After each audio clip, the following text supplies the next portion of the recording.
আপনাকে যদি হত্যা করা হয়, কিন্তু সেই রক্তের বিনিময়ে যদি আপনি শহীদদের রক্তের বিনিময়ে নতুন বাংলাদেশ গড়ে যেতে পারেন, আগামী 1000 বছর বাংলাদেশের মানুষ নামাজে প্রার্থনায় আপনার জন্য শুধু দোয়া করবে।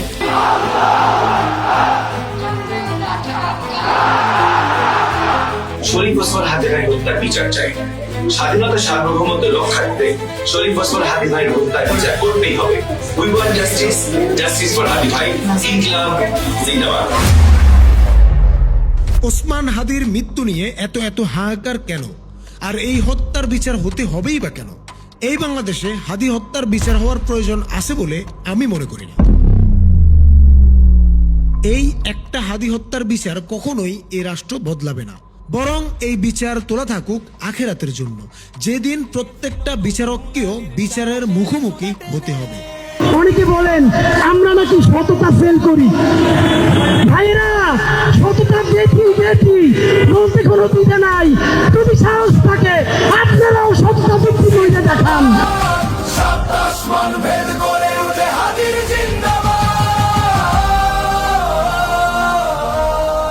আমি শুরু করছি এমপি দিয়ে, আমি তো একদিন জাতিসংঘের মহাসচিব হইতে চাই। তবে আজ আমরা খুঁজে বের করার চেষ্টা করব গতানুগতিক রাজনৈতিক দলগুলোর চিন্তা ভাবনার সঙ্গে ওসমান হাদির ভাবনার পার্থক্য ঠিক কোথায় ছিল, এবং হাদিকে খুন করার পেছনে মিডিয়ার ভূমিকা আসলে কি ছিল। হাদিকে নিয়ে বড় বড় রাজনৈতিক দল থেকে শুরু করে রাজনৈতিক ব্যক্তিত্বরা মনে করেন ওসমান হাদি চেয়েছিলেন বাংলাদেশের মানুষের গণতন্ত্র প্রতিষ্ঠা হোক, মানুষ তাদের গণতান্ত্রিক অধিকার ফিরে পাক এবং অর্থনৈতিক অধিকার নিশ্চিত হোক। এটি মূলত একটি লিবারাল ডেমোক্রেটিক ফ্রেম। নির্বাচন, ভোটাধিকার, গণতান্ত্রিক প্রতিষ্ঠা, অর্থনৈতিক সুযোগ, আসলে এই ভাষা বিভিন্ন দলের দীর্ঘদিনের রাজনৈতিক বয়ানের সঙ্গে সামঞ্জস্যপূর্ণ। কিন্তু এখানেই একটি মৌলিক বিষয় পরিষ্কার করা জরুরি। হাদি কখনোই বাংলাদেশের মানুষের গণতন্ত্র প্রতিষ্ঠা হোক এই ধরনের সহজ প্রচলিত স্লোগানের রাজনীতি করেননি। আল্লাহ যতদিন বাঁচায় রাখবে, স্বাধীনতা, সার্বভৌমত্ব, ইনসাফ এবং সততার জন্য লড়াই করব। এই লড়াই আমাদের জিহাদ ইনশাআল্লাহ।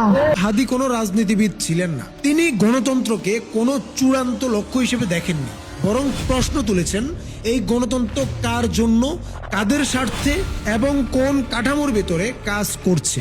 এবার আসা যাক ইনকিলাব মঞ্চের ঘোষিত উদ্দেশ্য আসলে কি। 2024 সালের ছাত্র জনতার অভ্যুত্থান দ্বারা অনুপ্রাণিত একটি সাংস্কৃতিক সংগঠন এই ইনকিলাব মঞ্চ, যার লক্ষ্য সব ধরনের আধিপত্যবাদের বিরোধিতা, স্বাধীনতা ও সার্বভৌমত্ব রক্ষা, ইনসাফ ভিত্তিক রাষ্ট্র বিনির্মাণ। এখানে কয়েকটা শব্দ খুবই গুরুত্বপূর্ণ। আধিপত্যবাদ বলতে বোঝানো হয়েছে শুধুমাত্র ইন্ডিয়ার আধিপত্যবাদ নয়, বরং আওয়ামী লীগ, বিএনপি, জামাত, এনসিপি, হিন্দু, মুসলিম, মানে সব ধরনের আধিপত্যবাদের বিরোধিতা করা হয়েছে। শুধু রাষ্ট্রীয় নয়, বরং রাজনৈতিক, অর্থনৈতিক, সাংস্কৃতিক সব ধরনের আধিপত্যবাদের বিপক্ষে অবস্থান নিয়েছিলেন ইনকিলাব মঞ্চ। ইনসাফ বলতে তারা নৈতিক, ন্যায়ভিত্তিক রাষ্ট্র চেয়েছে, শুধুমাত্র নির্বাচন চাননি। আর ইনকিলাব মঞ্চের এই অবস্থানটা একদম বাংলাদেশের গতানুগতিক ক্লাসিক পার্টি পলিটিক্সের বাইরে থেকে নেওয়া একটি অবস্থান, যা দলীয় রাজনীতির বাহিরে দাঁড়িয়ে আধিপত্যবাদ বিরোধী অবস্থান নেওয়া। বাংলাদেশে এটা বরাবরই সবচেয়ে বিপজ্জনক অবস্থানগুলোর একটি। ইতিহাসে দেখা যায় যারা এই জায়গা থেকে কথা বলেছেন তাদের অনেককেই জীবন দিয়ে মূল্য দিতে হয়েছে। যেমনটি শহীদ নূর হোসেন ছিলেন স্বৈরাচারের বিরুদ্ধে রাজপথের প্রতীক, সাংবাদিক সাগর রুনি ছিলেন ক্ষমতার অস্বস্তিকর সত্যের জন্য হুমকি, আবার আবরার ফাহাদ ছিলেন আধিপত্যবাদী রাষ্ট্রচিন্তার বিরুদ্ধে এক স্পষ্ট প্রতিবাদ। তারা প্রত্যেকেই আধিপত্যবাদের জন্য ছিলেন এক একটি বিপজ্জনক অস্ত্র। কিন্তু ওসমান হাদি ছিলেন এই জায়গায় ভিন্ন মাত্রার। ওসমান হাদি কোনো একক স্লোগান, একক প্রতিবাদ বা একক ঘটনার মধ্যে সীমাবদ্ধ ছিলেন না। তিনি ছিলেন একটি সম্পূর্ণ চিন্তাধারা, একটি কাঠামোগত প্রশ্ন, একটি বিকল্প রাষ্ট্রবোধ।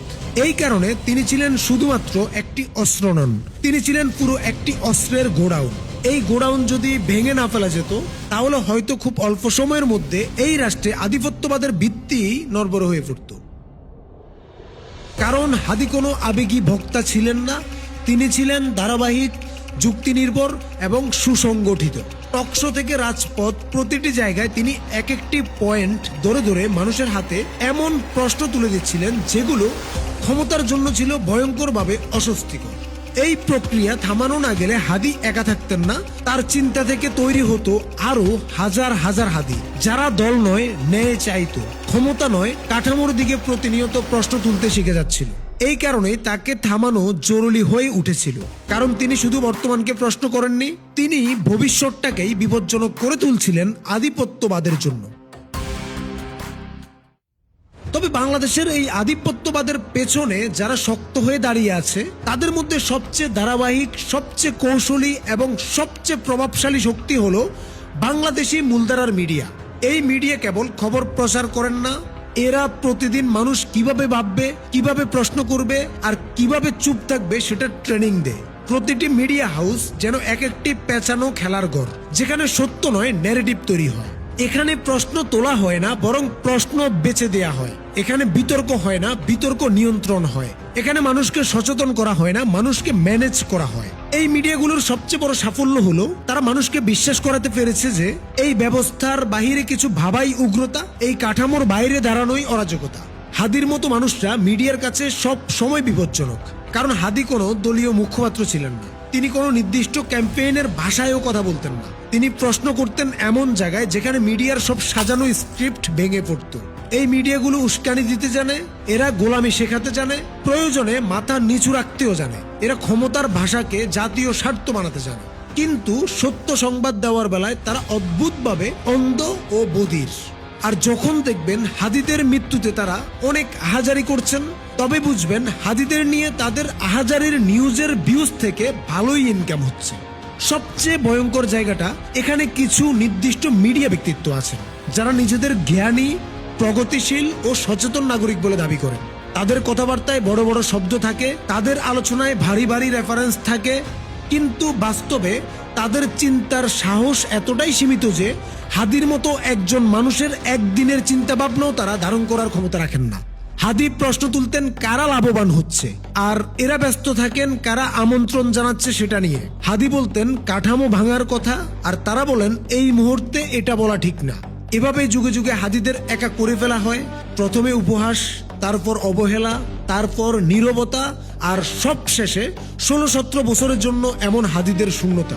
আর এই শূন্যতাগুলো তৈরি করাই মিডিয়ার সবচেয়ে বড় অবদান। কারণ হাদি মারা গেলে শুধু একজন মানুষ মারা যায় না, মরে যায় হাজারটা সম্ভাব্য হাদি হয়ে ওঠার সুযোগ। তবুও ইতিহাস বলে হাদিরা কখনো শেষ হয় না, কারণ যতদিন এই কাঠামো থাকবে ততদিন কেউ না কেউ আবার প্রশ্ন তুলবেই। সমস্যা হলো প্রতিবারই মিডিয়া প্রস্তুত থাকে সেই প্রশ্নকে প্রথমে বিকৃত করতে, আর প্রয়োজন হলে চিরতর মুছে ফেলতে। হাদি কখনোই একজন রাজনৈতিক ব্যক্তিত্ব হতে আসেননি। তিনি জানতেন এই দেশে ক্ষমতার কাঠামো নিয়ে সরাসরি প্রশ্ন তুললে শেষ পরিণতি কি হতে পারে। তিনি জানতেন তাকে মেরে ফেলাও হতে পারে। তবুও তিনি চেয়েছিলেন মরে গিয়েও যেন বাংলাদেশের রাজনৈতিক বাস্তবতায় একটা স্থায়ী দাগ রেখে যেতে, এমন একটা প্রশ্ন রেখে যেতে যেটা সহজে মুছে ফেলা যাবে না।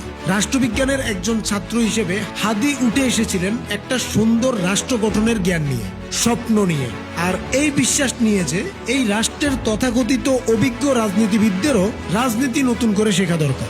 কিন্তু রাষ্ট্র জবাব দেয় জ্ঞান দিয়ে না, রাষ্ট্র জবাব দেয় শক্তি দিয়ে। তার বিনিময়ে রাষ্ট্র হাদিকে দিয়েছে একটি বুলেট, যার ভেতরে চাপা পড়ে গেছে হাদির সেই সমস্ত চিন্তা, যুক্তি আর সম্ভাবনা। হাদি ছিলেন একজন শিক্ষক, শিক্ষকতা ছিল তার পরিচয়ের একটা মাত্র অংশ। তিনি একই সঙ্গে ছিলেন একজন স্ট্যান্ড আপ কমেডিয়ান। তিনি জানতেন মানুষকে শেখাতে হলে আগে হাসাতে হয়, হাসির ভেতর দিয়ে সত্য ঢুকিয়ে দিতে হয়।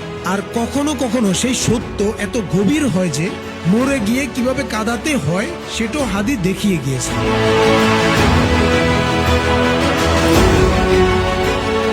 সব কথার শেষে আফসোসটা থেকে যায়, যেটা কোনো রাজনৈতিক আফসোস নয়, এটা একেবারে ব্যক্তিগত, একেবারে মানবিক। একজন বাবাহারা সন্তানের আফসোস। মারা যাওয়ার আগে হাদি সবাইকে বলে গিয়েছিলেন তার সন্তানকে দেখে রাখতে। এই কথাটার ভেতরে ছিল বিপ্লবীর ভাষা নয়, এটি ছিল একজন বাবার শেষ অনুরোধ। হাদি আজ বেঁচে আছে আমাদের মাঝে এই কারণে নয় যে সমাজ বদলে গেছে, বরং সত্যটা আরো নির্মম। এই সমাজ হাদির চাওয়ার মতো বদলানোর জন্য প্রস্তুত ছিল না কখনোই। হাদি যদি বেঁচে থাকতেন তবে এই মৃত পচে যাওয়া ব্যবস্থায় ধীরে ধীরে তাকে মেরে ফেলতো। তিনি মারা গেছেন, কিন্তু আমাদের সামনে রেখে গেছেন এমন একটি প্রশ্ন যেটি হলো আমরা কি আদৌ এমন মানুষ বাঁচিয়ে রাখার যোগ্য।